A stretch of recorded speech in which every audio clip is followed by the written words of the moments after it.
Grace, saya akan mempresentasikan tentang sistem pencernaan sapi. Pertama-tama, makanan masuk ke mulut, lalu ke rumen. Di mana makanan dicerna hingga menjadi bubur dengan gerakan mengaduk. Pada saat sapi beristirahat, makanan kembali ke mulut untuk dikunyah. Setelah dikunyah untuk yang kedua kalinya, makanan masuk ke retikulum atau perjala. Di dalam retikulum, makanan kembali mengalami proses fermentasi dengan bantuan bakteri anaerob dan protozoa. Di dalam bagian perut ini terjadi proses absorpsi dan penyaringan benda-benda asing yang masuk bersama makanan, sehingga tidak masuk ke omasum atau perut kita. Di dalam omasum, makanan dicerna dengan bantuan enzim pencernaan. Selanjutnya, makanan masuk ke abomasum. Perut bagian inilah yang sebenarnya disebut dengan lambung. Di sini makanan dicerna dengan bantuan enzim pencernaan atau pepsin yang dihasilkan oleh abomasum. Terima kasih Bu Kris. Saya akan menjelaskan sistem pencernaan sapi. Rumput akan dikunyah di rongga mulut, lalu akan masuk ke omasum, kemudian dicerna dan masuk ke abomasum. Kemudian rumput akan masuk melalui usus halus dan sisa makanannya akan dibuang melalui anus. Terima kasih. Ini hasil gambar saya.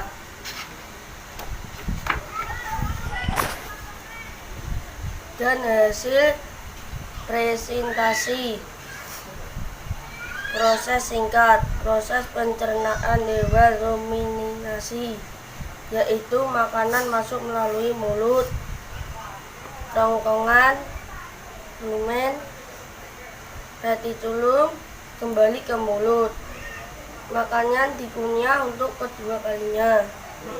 Rongkongan, omasum, abomasum, usus halus, usus besar, rekum, dan anus. Sistem pencernaan pada ruminasia lebih kompleks dibanding hewan lainnya. Hal ini disebabkan makanan banyak mengandung selulosa yang sulit dicerna, sehingga sistem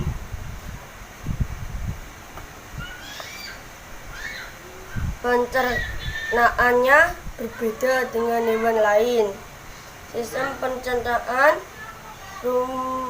ruminasia sebenarnya hampir sama dengan manusia, namun begitu terdapat beberapa perbedaan yang akan dijelaskan lebih lanjut. Proses pencernaan makanan adalah proses pemecahan makanan menjadi molekul. Proses pencernaan makanan adalah proses pemecahan makanan menjadi molekul. Sederhana, proses pencernaan makanan membulatkan organ pencernaan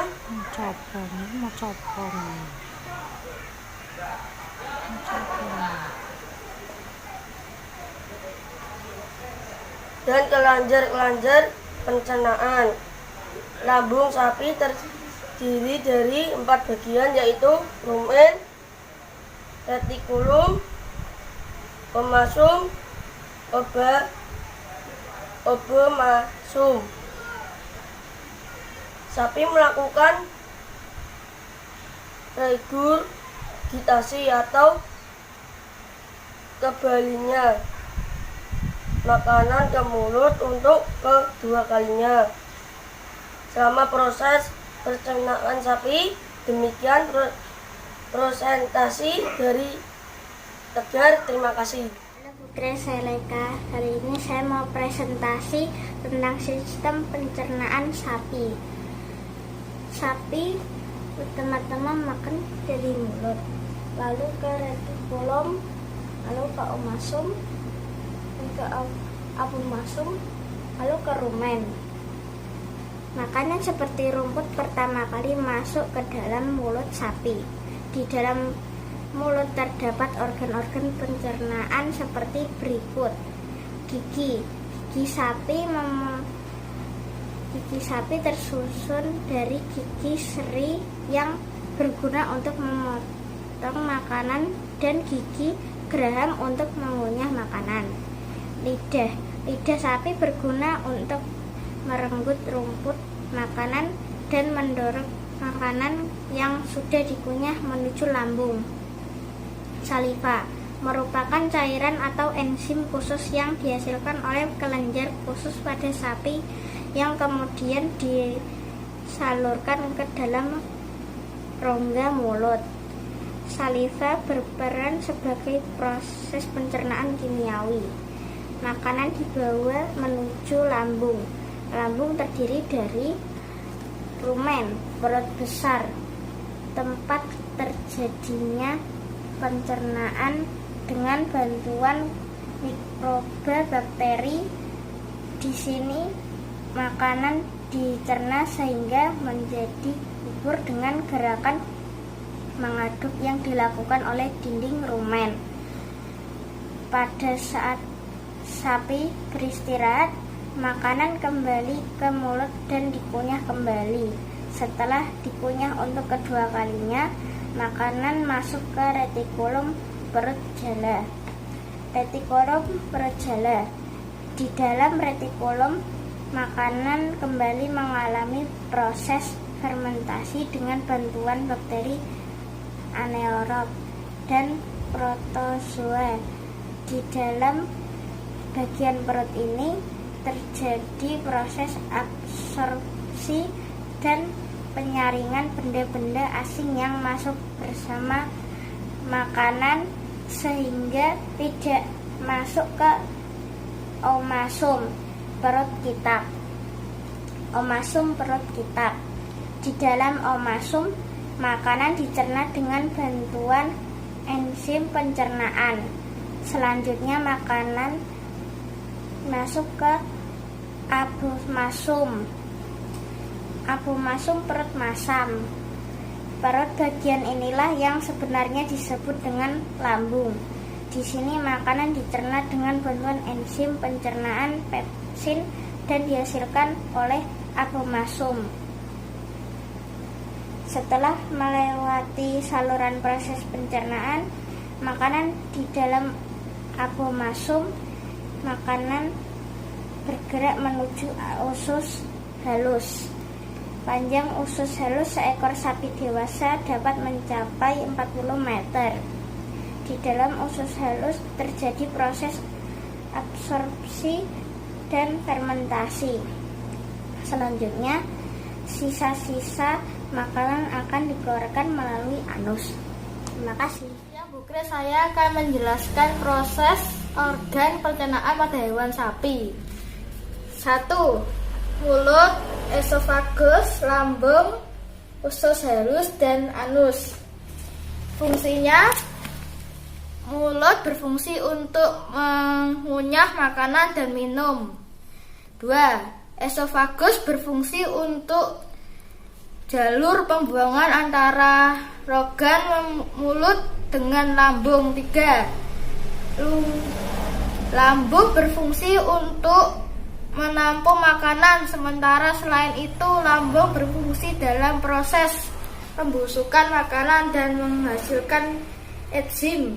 4. Usus halus berfungsi untuk menyerap dari sari-sari makanan yang telah diproses di dalam lambung sari-sari makanan. 5.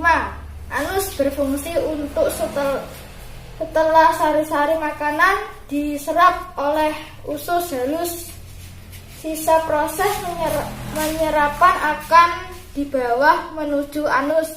Terima kasih. Saya akan mempresentasikan pencernaan sapi. Pertama-tama rumen. Ini rumen tempat terjadinya pencernaan yang dibantu oleh bakteri atau mikroba. Di sini makanan akan dicerna hingga menjadi bubur dengan gerakan diaduk, yaitu oleh dinding rumen. Saat istirahat, makanan akan kembali ke mulut dan dikunyah kembali. Setelah itu menuju ke retikulum. Ini retikulum. Makanan kembali mengalami fermentasi dengan bantuan anaerob dan protozoa. Di retikulum terjadi proses absorpsi dan penyaringan benda asing yang terbawa oleh makanan agar tidak masuk ke dalam omasum. Ini omasum. Di dalam omasum, makanan dicerna dengan bantuan enzim pencernaan lalu menuju ke abomasum. Ini abomasum. Perut inilah sebenarnya yang disebut lambung. Di sini makanan dicerna dengan bantuan enzim pepsi yang dihasilkan oleh abomasum. Shalom, saya Prista. Saya mau presentasikan tentang hewan sapi yang ada di belakang saya, yang memiliki tubuh besar, mulut lebar, dan juga gigi yang kuat, dan memiliki bagian-bagian tubuh dan bermacam-macam fungsinya. Antara lain adalah usus halus. Usus halus berfungsi untuk menyerap sari-sari makanan yang telah diproses di dalam lambung.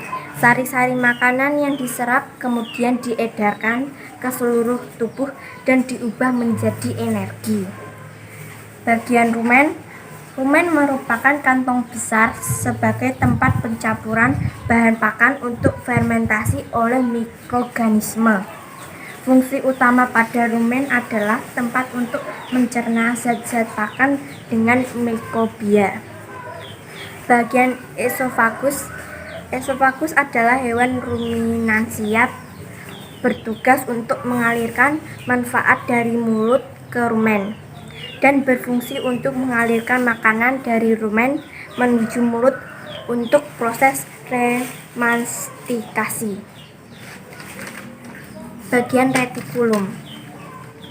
retikulum berfungsi sebagai tempat fermentasi pakan oleh mikroorganisme. Di antaranya adalah VSA, amonia, dan air.